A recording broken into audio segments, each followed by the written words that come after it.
Pak, saat ini saya bersama dengan juru kamera Janivan Prapta sedang berada di atas perairan Sungai Ular yang merupakan wilayah perbatasan antara negara Indonesia dengan negara Malaysia. Bisa dilihat di belakang saya merupakan negara Malaysia yang artinya sekali lagi ini merupakan wilayah perbatasan antar kedua negara. Namun menariknya tidak hanya menjadi wilayah perbatasan, tetapi wilayah ini juga kerap kali digunakan oleh sebagian pihak yang tidak bertanggung jawab untuk menyelundupkan warga negara Indonesia yang akhirnya diperdagangkan ke negara Malaysia. Lantas bagaimana upaya dari Satgas TPPO untuk memastikan dan juga memberangus tindak pidana perdagangan orang di kawasan Kalimantan Utara khususnya? Saat ini saya sudah bersama dengan Wakabare Reskrim yang juga sekaligus merupakan Kasatgas dari tindak pidana perdagangan orang, Irjen Pol Asep Edi Suheri. Pak Asep, terima kasih sudah meluangkan waktu bersama dengan Kompas TV. Gimana kabar Pak? Sehat Pak? Alhamdulillah sehat Mas. Pak, saat ini kita sedang berpatroli di kawasan Sungai Ular. Di seberang sana ada negara Indonesia dan di belakang saya ada negara Malaysia. Modus-modus dari tindak pidana perdagangan orang sebenarnya di Provinsi Kalimantan Utara ini bagaimana Pak? Ya tentunya begini Mas Dipo, perlu saya sampaikan ya, kalau kita misalkan kuat di hilirnya, tentunya dia tidak akan bisa jebol ke negara Malaysia. Ya. Dalam hal ini mungkin kalau kita perkuat ya dari mulai kewilayahan dari mulai ini kan kalau saya lihat ini para korban ini kalau kami selama dari tanggal 6 sampai tanggal 7 dan sampai saat ini di daerah Kaltara itu rata-rata dari daerah NTB, dari NTT, Sulawesi ya dan Kalimantan Timur itu. Nah kalau misalkan dari sana diperkuat oleh rekan-rekan ya sinergitas instansi terkait ya supaya mereka bisa disortir betul dari wilayah asal, sehingga pada saat mereka itu datang ke Nunukan itu mereka memang tidak niatnya menyeberang ke Malaysia menjadi TKI karena sudah di-cut dulu dari hilirnya. Nah dari Nunukan sendiri tentu perlu sinergitas yang kuat juga antar instansi terkait ya. Kalau kita kuat di pelabuhan ini memprotek betul jangan sampai ada warga negara kita yang ilegal yang mencoba-coba nyeberang ke Malaysia, ya tentunya tidak akan terjadi.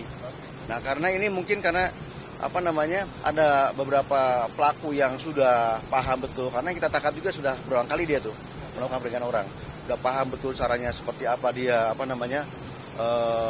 berkelit berusaha mencari jalan ke Malaysia.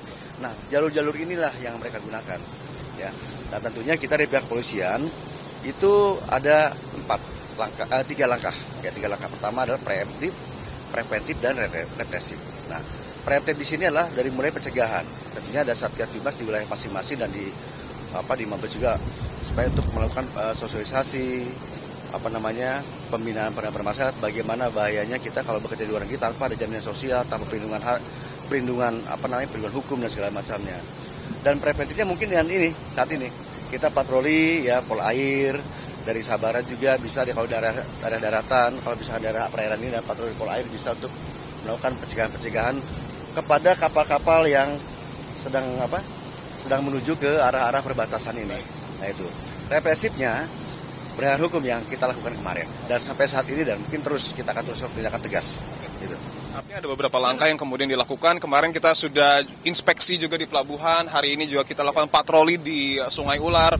Tetapi bisa digambarkan sedikit Pak, untuk di wilayah Kalimantan Utara sendiri, kondisi geografis ataupun mungkin jalur-jalur ularnya ini sebenarnya seberapa mudah untuk pihak-pihak yang tidak bertanggung jawab ini untuk menyelundupkan warga negara Indonesia ke Malaysia Pak? Ya, seperti terlihat sekarang ya, di sini ada negara Indonesia ya. Di sana Malaysia ini jaraknya dekat sekali nih, ya. Di sini depan Pulau Sebatik dan itu bisa saja dengan mudah mereka untuk menyeberangkan, ya. Banyak sekali jalur-jalur dari mulai jalur darat juga ada, ya. Jalur juga lewat kapal kecil-kecil kapal boot ya, kapal speedboat juga ada.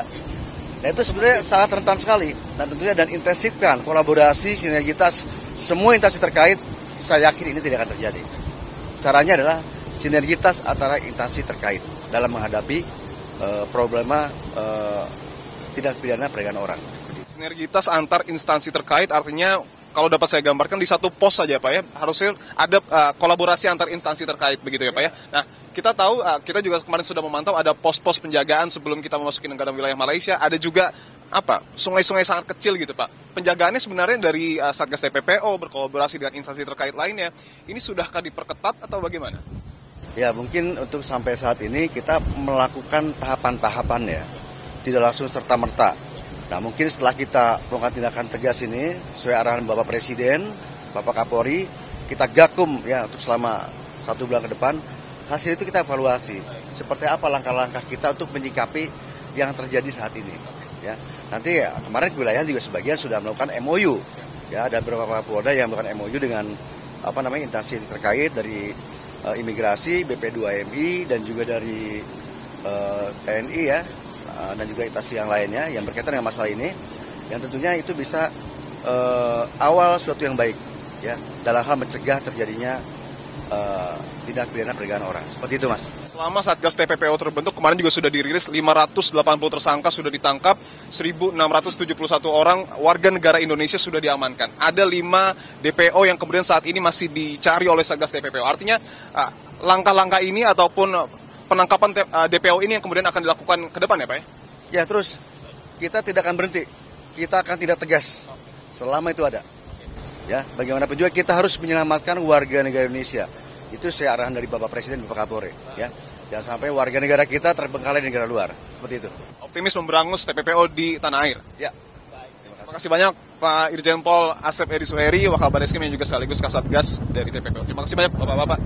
Itu tadi saudara perbincangan kami dengan Kasatgas TPPO yang juga merupakan Wakabadeskrim. Kita tahu bahwa wilayah Indonesia 70%-nya adalah laut, artinya ini juga menjadi tantangan tersendiri bagi pemerintah maupun bagi aparat terkait untuk betul-betul memastikan tidak ada perilaku ataupun hal-hal menyudutkan warga negara Indonesia ke negara lain. Tentu kesadaran masyarakat juga penting untuk terus ditingkatkan agar tidak mudah tergiur oleh godaan dari pihak-pihak yang tidak bertanggung jawab yang menawarkan iming-iming gaji besar tetapi bekerja secara ilegal di negara orang. Di Pondok Bahagia, Janifan Prapta, Kompas TV, Kalimantan Utara.